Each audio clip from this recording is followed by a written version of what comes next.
Чувашской воскресной школе 25 лет. Школа названа в честь Миронова, в знак его уважения и признания его трудов. Также мы отмечаем Ивана Яковлевича Яковлева. Всему коллективу школы, учащимся, я хотел бы выразить слова благодарности, пожелать дальнейших успехов в воспитании подрастающего поколения.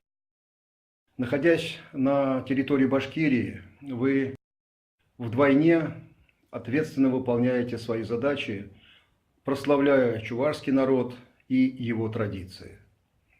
На протяжении уже 25 лет ваш труд отмечен. Он отмечается положительной стороной и башкирскими властями, Чувашской республикой, а также Министерством образования Российской Федерации. Желаю вам дальнейших успехов, поздравляю с вашим юбилеем.